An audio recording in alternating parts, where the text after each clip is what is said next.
കലിപ്പന്റെ കാന്താരി മാലാക. രചന അപർണ. അവതരണം സാലിം കരുളായി. വർണ്ണ രാവിലെ നേരത്തെ തന്നെ ഉറക്കമുണർന്നു. മുറ്റമടിക്കുന്ന ശബ്ദം കേട്ട് ദത്തനും ഉറക്കമുണർന്നിരുന്നു. അവളെ ഒന്ന് നോക്കിയ ശേഷം ദത്തൻ അകത്തേക്ക് പോയി കിടന്നു. ഹാവു, ഇന്നലത്തെ കാര്യങ്ങളൊന്നും കാലിന് ഓർമ്മയില്ലാത്ത നന്നായി, അല്ലെങ്കിൽ എന്നെ ഭിത്തിന്ന് പാടിച്ചെടുക്കേണ്ടി വന്നേനെ. അവൾ വേഗം പണികളെല്ലാം തീർത്ത് കുളിക്കാൻ കയറി. കുളിച്ചു വരുമ്പോഴും ദത്തൻ റൂമിൽ നല്ല ഉറക്കത്തിലാണ്. അവൾ നേരെ അടുക്കളയിൽ നിന്ന് കൂടെടുത്ത് കിണറ്റിൻ കരയിലേക്ക് നടന്നു. ദത്തൻ ഫോണിന്റെ റിങ് കേട്ടാണ് കണ്ണു തുറന്നത്. ഡിസ്പ്ലേയിൽ തെളിഞ്ഞ പേര് കണ്ട് അവൻ ദേഷ്യത്തോടെ ഫോണ് കട്ട് ചെയ്തു. ബെഡിൽ നിന്നും കുറച്ചു നേരം അവൻ ചുമരിൽ ചാരിയിരുന്നു. അപ്പോഴാണ് ടേബിളിന് മുകളിൽ വെച്ചിരിക്കുന്ന ചെണ്ട അവന്റെ ശ്രദ്ധയിൽപ്പെട്ടത്. പൊടി പിടിച്ചാണ് ഇരിക്കുന്നത്.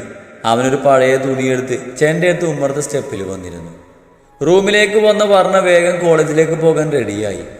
സൂപ്പർ മാർക്കറ്റിലെ പാർട്ട് ടൈം ജോബിനെ കുറിച്ച് ദത്തനോട് പറയണമെന്നുണ്ടെങ്കിലും പിന്നെ അത് വേണ്ടാന്ന് തീരുമാനിച്ചു. ഉമ്മറത്ത് നിന്നുള്ള മൂളിപ്പാട്ട് കേട്ട് വർണ്ണ ബാഗും എടുത്ത് ഉമ്മറത്തേക്ക് നടന്നു. കൂത്തമ്പലത്തിൽ വെച്ച് കുറുമുഴിക്കുന്നിൽ വെച്ചു കുപ്പിവള ചിരിച്ചുടഞ്ഞു, നിന്റെ കുപ്പിവള ചിരിച്ചുടഞ്ഞു. അറിയില്ല ദത്ത, എനിക്ക് ഓർമ്മയില്ല. പിന്നിൽ നിന്നും പറഞ്ഞയുടെ ശബ്ദം കേട്ടതും ദത്തൻ പാട്ട് നിർത്തി. അതിന് നിന്നോട് ഞാൻ ചോദിച്ചില്ലല്ലോ. ചോദിച്ചില്ലെങ്കിലും പറയാനുള്ള കടമ എനിക്കുണ്ടല്ലോ. ഞാൻ ഇറങ്ങാട്ടെ ദത്ത. ഇന്നലെ പറഞ്ഞത് തന്നെ എന്നും പറയുന്നു. പുറത്തു പോകുമ്പോൾ ഡോറ് ലോക്ക് ചെയ്യണം, റൂമിലൊന്നും വലിച്ചു പാരിടരുത്, പിന്നെ കറക്റ്റ് ടൈമിൽ ഫുഡ് കഴിക്കണം. അതും പറഞ്ഞ് ചെരിപ്പിട്ട് അവൾ മുന്നോട്ട് നടന്നു. എന്തോ ഒരു കാര്യം മറന്നല്ലോ. മുന്നോട്ട് നടന്ന വാർണ തിരികെ വന്നു. ദത്ത, നീ ഒന്ന് എണീക്ക്. എന്താ കാര്യം? കാര്യം പറയാതെ എണീക്കില്ല. എണീക്ക് ദത്ത, അത്രയും അത്യാവശ്യ കാര്യ, പ്ലീസ്. വർണ്ണ അത് പറഞ്ഞതും ദത്തൻ മടിയിലെ ചെണ്ട താഴേക്ക് വെച്ച് എണീറ്റു. ഞാൻ പോവാട്ടോ. അത് പറഞ്ഞ് വർണ്ണ ദത്തനെ കെട്ടിപ്പിടിച്ചു. ശേഷം പുറത്തേക്ക് ഓടി. അവൾ ഓടിപ്പോകുന്നത് നോക്കി ദത്തന്റെ ചുണ്ടിലും ഒരു ചിരി വിരിഞ്ഞു. എന്നാൽ ഇതെല്ലാം കണ്ട് വേലിക്കപ്പുറത്ത് നിൽക്കുന്ന സ്മിതയെ കണ്ടതും അവനൊരു ചളിപ്പ് തോന്നി. അവനത് മുഖത്ത് കാണിക്കാതെ ചെണ്ടയും എടുത്ത് ഗൗരവത്തിൽ അകത്തേക്ക് കയറിപ്പോയി. ഇവളെ നമ്മുടെ കൂട്ടത്തിൽ കൂട്ടണ്ട അനുമോളെ. ഇവളാള് ശരിയല്ല. സാറ് ക്ലാസ് എടുക്കുമ്പോൾ ലെറ്റർ നോട്ട് എഴുതിയെടുക്കുന്നത് കണ്ടില്ലേ? ലഞ്ച് ബ്രേക്ക് ആയതും വർണ്ണയെ നോക്കി വേണി പറഞ്ഞു. അത് ശരിയാ, പഠിപ്പുകളൊന്നും നമ്മുടെ കൂട്ടത്തിൽ വേണ്ട. ദേ, അനാവശ്യം പറഞ്ഞാലുണ്ടല്ലോ, ഞാൻ വേറെ എന്തെങ്കിലും ചെയ്തു എന്നൊക്കെ പറഞ്ഞാൽ ക്ഷമിക്കും. പക്ഷെ പഠിച്ചെന്നെങ്ങനെ പറഞ്ഞാലുണ്ടല്ലോ. പിന്നെ നീ എന്താ സാറ് ക്ലാസ് എടുക്കുമ്പോൾ ചെയ്തിരുന്നത്? ഞാനേ എൻ്റെ ഈ മാസത്തെ എക്കണോമിക് പ്ലാനിങ് നടത്തുകയായിരുന്നു. അതും പറഞ്ഞ് വർണ്ണ എഴുതിയിരുന്ന ബുക്ക് അവിടെ മുന്നിലേക്ക് വെച്ചു കൊടുത്തു. അടുത്ത മാസം 10-ാം തീയതി ഫീസ് അടക്കേണ്ടത്. ഞാൻ ഈ മാസം ലാസ്റ്റല്ലേ ജോലി കയറിയത്. അപ്പം എനിക്ക് അടുത്ത മാസം അവസാനമല്ലേ സാലറി കിട്ടൂ. അപ്പം ഫീ എങ്ങനെ എടുക്കും? ഓ, ഇതാണ് ഇത്ര വലിയ കാര്യം. നമുക്കേ ഓണറോട് കാര്യങ്ങൾ പറഞ്ഞ് സാലറി മുൻകൂട്ടി വാങ്ങിക്കാം. ഓണർ കുറച്ച് മനസാക്ഷിയൊക്കെയുള്ള കൂട്ടത്തിലാ, അനു പറഞ്ഞു. എന്നാലും ബാക്കി 7,000 എങ്ങനെ ഉണ്ടാക്കും? വേണി ചോദിച്ചു. അത് ശരിയാ, ഒരു മാസത്തെ സാലറി അല്ലേ നമുക്ക് മുൻകൂട്ടി വാങ്ങാൻ പറ്റൂ. ബാക്കി എന്തു ചെയ്യും? അതിനുള്ള വഴി ഞാൻ കണ്ടിട്ടുണ്ട്. 2,000 എൻ്റെ കയ്യിലുണ്ട്. അതന്ന് വീട്ടിൽ പോയപ്പോൾ അമ്മായി തന്നതാ. ബാക്കി പിന്നെ എൻ്റെ ഒരു മോതിരണ്ട്, അത് പണയം വെക്കാം. അപ്പോൾ 800 + 2,000 + 5,000 = 15,000. Okay, set. വർണ്ണ ബുക്കിൽ എഴുതിക്കൊണ്ട് പറഞ്ഞു. ബാക്കി ചർച്ചേ ഇനി ഫുഡിന് ശേഷം. അവർ പാത്രവുമായി സ്ഥിരത്തേക്ക് നടന്നു. എടി വർണ്ണെ, ഒന്ന് പതിയെ കഴിക്ക്, ആരും കൊണ്ടുപോവില്ല. വർണ്ണ കടിക്കുന്നത് കണ്ട് വേണി പറഞ്ഞു. ഒന്ന് പോയടി, ഹോട്ടലിലെ ഫുഡ് കഴിച്ച് മടുത്ത മനുഷ്യന്. അപ്പൊ നിന്റെ വീട്ടിൽ ഫുഡ് വെക്കില്ലേ? പിന്നെ വെക്കാൻ വല്ലതും വേണ്ടേ? കുറെ പാത്രങ്ങളുണ്ട്, വേറെ ഒന്നുമില്ല. ഒരു കിണറുള്ളത് കൊണ്ട് വെള്ളം പുറത്തുനിന്ന് വാങ്ങണ്ട, അത്ര തന്നെ. ഹോട്ടൽ ഫുഡ് കഴിച്ച് നിനക്ക് മടുക്കില്ലേ? പിന്നെ അല്ലാതെ വേറെ വഴിയില്ലാതെ കാരണം കഴിക്കന്നെ. നമുക്ക് പോകുമ്പോഴേ കുറച്ച് സാധനം വാങ്ങിക്കാം, അനു പറഞ്ഞു. അതെ, സാധനം വാങ്ങിച്ചിട്ട് പൈസയ്ക്ക് പകരം നിന്നെ അവിടെ പണയം വെക്കാം, വർണ്ണ ചിരിച്ചുകൊണ്ട് പറഞ്ഞു. അനു കാര്യമായിട്ടാണ് പറഞ്ഞത്. നമുക്ക് പോകുമ്പോൾ നിനക്ക് അത്യാവശ്യമുള്ളത് വാങ്ങിക്കാം.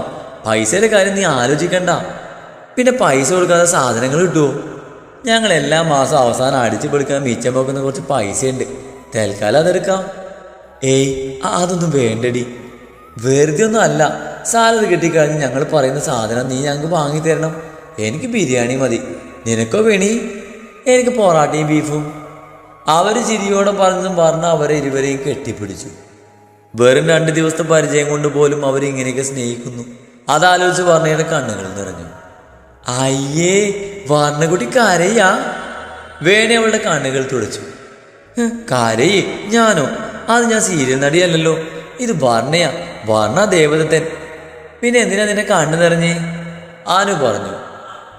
അത് പിന്നെ ഉള്ള മുളകെല്ലാം കരയിലിട്ട കഴുകു നാളുടെ കണ്ണ് നീരില്ലേ എരിഞ്ഞിട്ട്.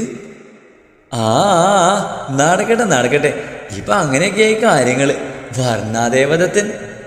വേണി കളിയാക്കാൻ തുടങ്ങി. വൈകുന്നേരം തിരിച്ചു വരുമ്പോൾ അവൾ അത്യാവശ്യം ചില സാധനങ്ങളൊക്കെ വാങ്ങി. കാര്യം എന്തൊക്കെ പറഞ്ഞാലും ഞങ്ങൾ ന്യൂ ജനറേഷൻ പിള്ളേർക്ക് പലർക്ക് സാധനങ്ങൾ പിടിച്ച് റോഡിലൂടെ നടക്കാൻ കുറച്ച് മടിയാണ്. അതുകൊണ്ട് സാധനങ്ങളെല്ലാം വാങ്ങി അവർ 3 പേരുടെയും ബാഗിൽ നിറച്ചു. ബസ് സ്റ്റോപ്പിൽ ഇറങ്ങി സിപ്പപ്പും വാങ്ങിച്ച് വരുമ്പോഴാണ് തങ്ങൾക്ക് നേരെ ദത്തൻ ബുള്ളറ്റിൽ വരുന്നത്. വർണ്ണയെ ഒന്ന് നോക്കി മൈൻഡ് പോലും ചെയ്യാതെ ദത്തൻ കടന്നു പോയതും വർണ്ണ തിരിച്ചവനെ ബുള്ളറ്റിന് പിന്നാലെ ഓടി. ബാക്കിൽ ഓടി വരുന്ന വർണ്ണയെ വണ്ടിയുടെ മിററിലൂടെ കണ്ടതും ദത്തൻ വേഗം വണ്ടി നിർത്തി. അവളൊരു കിതപ്പോടെ അവൻ്റെ മുന്നിൽ വന്നു നിന്നു. ദത്ത, വൈകുന്നേരം വരുമ്പോഴേ. വർണ്ണയ്ക്ക് കിരച്ചുകൊണ്ട് സംസാരിക്കാൻ പോലും പറ്റുന്നില്ല. എന്തോന്ന്? അവൻ മനസ്സിലാവാതെ ചോദിച്ചു. വൈകുന്നേരം വരുമ്പോൾ പരിപ്പോടെ വേണ്ട, അത് കഴിച്ച് മടുത്തു, പഴംപൊരി മതിയേ. ദത്തൻ തിരികെ എന്തെങ്കിലും പറയുന്ന മുമ്പേ അവൾ കൂട്ടുകാരികളുടെ അരികിലേക്ക് ഓടി. ഇനിയും അവിടെ നിന്നാ ദത്തൻ്റെ വായിലിരിക്കുന്നത് കേൾക്കേണ്ടി വരുമെന്ന് അവൾക്ക് അറിയായിരുന്നു. അവര് 3 പേരും നേരെ പോയത് വർണ്ണയുടെ വീട്ടിലേക്കായിരുന്നു. അപ്പൊ ഇതാണ് നമ്മുടെ വർണ്ണക്കുട്ടിയുടെ വീടല്ലേ? ആനു വീട് നോക്കിക്കൊണ്ട് പറഞ്ഞു. അതെ, ഇതാണ് എൻ്റെ കൊട്ടാരം. ഇതുവഴി പലതവണ പോയിട്ടുണ്ടെങ്കിലും ഇതിനകത്തോട്ട് ആദ്യമായിട്ട് കയറുന്നേ. കാരണം ദത്തനെ പേടിച്ച് ഒരാൾ പോലും ഈ വീടിനെ പടി ചവിട്ടില്ല. വേണി പറഞ്ഞു. വർണ്ണ ചെടിച്ചട്ടിയിൽ നിന്ന് താക്കോലെടുത്ത് വാതിൽ തുറന്ന് അകത്തേക്ക് കയറി. ഇതെന്താടി, പ്രേതഭവനോ? അകത്തേക്ക് കയറിയതും വേണി ചോദിച്ചു. ഒന്നും ആയിരുന്നില്ല മക്കളെ, ഇതിലപ്പുറമായിരുന്നു. ഒരുവിധം ഞാൻ ഒതുക്കി വെച്ചതാ. അവൾ അകത്തേക്ക് കയറി ബാഗ് ബെഡിലേക്ക് ഇട്ടു. ബാഗിലെ സാധനങ്ങളെല്ലാം എവിടെയാ വെക്കുക? നല്ല വെയിറ്റാ. ആന ചോദിച്ചു. അത് അടുക്കളയിൽ വെക്കാം. അത് പറഞ്ഞവർ അവിടേക്ക് നടന്നു. ബാഗിലെ സാധനങ്ങളെല്ലാം പുറത്തേക്ക് വെച്ചു. എന്നാ നമുക്ക് പാല് കാച്ചിയാലോ? വർണ്ണ ചോദിച്ചു. തൽക്കാലം കാച്ചാൻ പാലില്ല, നമുക്ക് കട്ടൻ ചായ കാച്ചാം. അത് പറഞ്ഞ് വേണി ചായപാത്രം എടുത്ത് വെള്ളം നിറച്ചു. അപ്പോഴേക്കും മാനു അടുപ്പ് കത്തിച്ചു. നിന്റെ വീട്ടിൽ വന്നിട്ട് ഞങ്ങളെ കൊണ്ട് പണിയെടുപ്പിക്കുകയാണല്ലേടി? സ്ലാബിന് മുകളിൽ കയറിയിരിക്കുന്ന വർണ്ണയെ നോക്കിയവർ പറഞ്ഞതും അവളൊന്ന് ചിരിച്ചു കാണിച്ചു.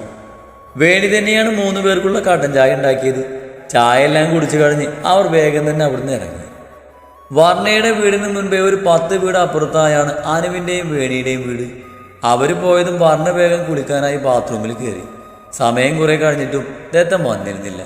വിളക്ക് വെച്ചവൾ ദത്തനെ നോക്കി ഉമ്മറത്ത് തന്നെ ഇരുന്നു. ഇവനിതെന്താ ഇത്ര നേരമായിട്ടും വരാത്തെ? ഇനി പഴംപൊരി കൊണ്ടുവരാൻ മാർക്കോ എന്തോ? താടിക്ക് കയ്യും കൊടുത്തുകൊണ്ട് അവൾ പടിക്കലിൽ തന്നെ ഇരുന്നു. കുറച്ചു കഴിഞ്ഞ് ദത്തൻ്റെ ബുള്ളറ്റ് മുറ്റത്ത് വന്ന് നിന്നതും അവൾ പുറത്തേക്ക് ഓടിയിറങ്ങി. നീ ഇത് എവിടെയാണ് ദത്ത? ഞാൻ എത്ര നേരമായി വെയിറ്റ് ചെയ്യുന്നു. ഞാൻ പറഞ്ഞ സാധനം കിട്ടിയോ? അവൾ ആകാംക്ഷയോടെ ചോദിച്ചു. എന്ത് സാധനം? ദത്തൻ ബുള്ളറ്റിൽ നിന്ന് ഇറങ്ങി. ദത്ത, അറിയാത്ത പോലെ അഭിനയിക്കല്ലേ. എവിടെ പഴംപൊരി? പിന്നെ എനിക്കതല്ലേ പണി. നീ പറഞ്ഞതൊക്കെ വാങ്ങിച്ചു തരാൻ ഞാൻ നിന്നെ തന്തയാ? വാങ്ങിച്ചു തരാൻ തന്തയുണ്ടായിരുന്നെങ്കിൽ ഞാൻ നിന്നോട് പറയൂ. എന്താ നിന്റെ കയ്യിലെ കവറില്? അവളുടെ മുഖത്ത് ആകാംക്ഷ കണ്ട് ദത്തന് ചിരി വന്നിരുന്നു. വർണ്ണ കയ്യിലെ കവർ വാങ്ങിക്കാൻ നിന്നതും അവനത് ഉയർത്തി പിടിച്ചു. വർണ്ണ അത് ചാടി പിടിക്കാൻ നോക്കിയെങ്കിലും പറ്റുന്നില്ല. ദത്ത, വെറുതെ കളിപ്പിക്കാതെ അതെങ്കിൽ തന്നേ. അവൾ കുറെ ശ്രമിച്ചെങ്കിലും പിടിക്കാൻ കിട്ടുന്നില്ല. ഈ വർണ്ണ അങ്ങനെയൊന്നും തോറ്റു തരില്ല ദേവദത്ത. അവൾ വേഗം ദത്തൻ്റെ ബുള്ളറ്റിൻ്റെ കീ എടുത്തു. ഞാൻ 5 വരെ ഉള്ളൂ. അതിനുള്ളിൽ കവർ തന്നില്ലെങ്കിൽ പിന്നെ ബുള്ളറ്റിൻ്റെ കീ നീ ആ പുഴയിൽ നിന്ന് മുങ്ങി തപ്പി എടുക്കേണ്ടി വരും. അവൾ കീ വീശിക്കൊണ്ട് പറഞ്ഞതും അത്രയും നേരം ചിരിച്ചുകൊണ്ടിരുന്ന ദത്തൻ്റെ മുഖത്ത് ചിരി പതിയെ മാഞ്ഞു. ബോധമില്ലാത്ത പെണ്ണാണ്. കീ എങ്ങാനും പുഴയിലിട്ടാ തിരഞ്ഞ് കണ്ടുപിടിക്കാൻ പോലും ബുദ്ധിമുട്ടാണ്. വിട്ടുകൊടുക്കുന്നതാ ബുദ്ധി. അയ്യോ പൊന്നെ, ചാതിക്കല്ലടി. നീ പറഞ്ഞ സാധനം ഞാൻ വാങ്ങിച്ചിട്ടുണ്ട്. ദത്തൻ കയ്യിലെ കവർ അവൾക്ക് നേരെ നീട്ടി. കുറച്ചു മുമ്പ് ഇതൊന്നും ആയിരുന്നില്ലല്ലോ. എന്തായിരുന്നു നിന്റെ അഹങ്കാരം? ഇന്നലെ നീ എന്നെ വഴക്ക് പറഞ്ഞില്ലേ? നിന്നെ ചെണ്ട എടുത്തതിന് ഞാൻ തൊട്ട് അത് ഉരുകിപ്പോകുമോ? അത് ഇന്നലെ കഴിഞ്ഞ കാര്യമില്ലേ, നീ അതെങ്കിലും മറന്നേക്ക്. ഇതാ ഇത് വാങ്ങിയിട്ട് ആ കീ ഇങ്ങത്താ. ഞാനൊന്ന് ആലോചിക്കട്ടെ, നിനക്ക് കീ തരണോ വേണ്ടിയോ എന്ന്. അവൾ ആ കീ വിരലിൽ ഇറക്കിക്കൊണ്ട് പറഞ്ഞു. ദത്തൻ്റെ പൊന്നു മോളല്ലേ, ആ കീ ഇങ്ങത്താ. ദത്തൻ്റെ ആ ഡയലോഗിൽ പറഞ്ഞ മൂക്കും കുത്തി വീണു. കയ്യിലുള്ള കീ ബുള്ളറ്റിൻ്റെ തിരികെ വെച്ച് ദത്തൻ്റെ കയ്യിൽ നിന്ന് കവർ വാങ്ങി അവൾ അകത്തേക്ക് നടന്നു. ശേഷം വീണ്ടും അവൻ്റെ അരികിലേക്ക് തിരിച്ചു വന്നതും ദത്തൻ എന്താന്ന രീതിയിൽ അവളെ നോക്കി. ദത്തൻ്റെ പൊന്നും മോള്, ആ വാക്കേ എനിക്കങ്ങ് ഇഷ്ടപ്പെട്ടുട്ടോ. അതാ കീ തിരിച്ചു തന്നത്. ഇനിയും നീ എൻ്റെ ഹൈറ്റിനെ കളിയാക്കിയ ശരിക്കും ഞാൻ നിന്റെ കീ പുഴയിൽ അറിയും. വർണ്ണ എന്നെ സുമ്മാവാ. അതും പറഞ്ഞ് അവൾ അകത്തേക്ക് ഓടി. അവളുടെ സംസാരവും ചിരിയും ഓട്ടവും കണ്ട് അവന് ചിരി വന്നു. അവൻ നേരെ തോർത്തും എടുത്ത് കുളിക്കാൻ പോയി. കുളി കഴിഞ്ഞ് വന്ന് ഡ്രസ്സ് മാറ്റി ഫോണും എടുത്ത് ഉമ്മറുടെ ചെയറിൽ വന്നിരുന്നു. ദത്താ. വർണ്ണ നീട്ടി വിളിച്ചതും അവൻ ഫോണിൽ നിന്ന് തലയോട്ടി നോക്കി. ഒരു കയ്യിൽ പഴംപൊരിയും മറ്റേ കയ്യിൽ കട്ടൻ ചായയുമായി നിൽക്കുന്ന വർണ്ണ. അവൾ കയ്യിലെ പഴംപൊരി അടങ്ങിയ പ്ലേറ്റ് തിണ്ണയിൽ വെച്ചു. മറ്റേ കയ്യിലെ പ്ലേറ്റിൽ വെച്ചിരിക്കുന്ന 2 ഗ്ലാസ്സിൽ ഒന്നെടുത്ത് ദത്തന് കൊടുത്തു. ഇതെവിടുന്ന? അവൻ ചായ ഗ്ലാസ് വാങ്ങിക്കൊണ്ട് ചോദിച്ചു. ഞാനുണ്ടാക്കിയതാ. അതല്ല ഞാൻ ചോദിച്ചത്, ഇതുണ്ടാക്കാനുള്ള സാധനങ്ങൾ എവിടുന്നാന്നാ? ഞങ്ങൾ വാങ്ങിച്ചു. ഞങ്ങളോ? ആ, ഞാനും അനുവും വേണിയും. അതിനെവിടുന്ന കാശ്? അനുവും വേണിയും തന്താന്ന് പറഞ്ഞാൽ അവർക്ക് എവിടുന്ന കാശെന്ന് ചോദിക്കും. അപ്പോൾ പാർട്ട് ടൈം ജോലിയുടെ കാര്യം പറയേണ്ടി വരും. ഈ കാലം എന്തൊക്കെ അറിയണം. കിട്ടിയ ചായ കുറിച്ച് മിണ്ടാതിരുന്നാ പോരെ. ഡേയ്, നിന്നോടാ ഞാൻ ചോദിച്ചേ എവിടുന്നാ പൈസ എന്ന്. അത് ദത്തൻ കുറച്ച് ഗൗരവത്തിലാണ് ചോദിച്ചത്. അത് ഞാനൊന്ന് വീട്ടിൽ പോയപ്പോൾ അമ്മായി പൈസ തന്നിരുന്നു, അതുകൊണ്ട് വാങ്ങിയതാ. നിന്നോട് ആരാ പൈസ വാങ്ങിക്കാൻ പറഞ്ഞത്? ഞാൻ വേണ്ടെന്ന് പറഞ്ഞതാ, പക്ഷെ അമ്മായി കേട്ടില്ല.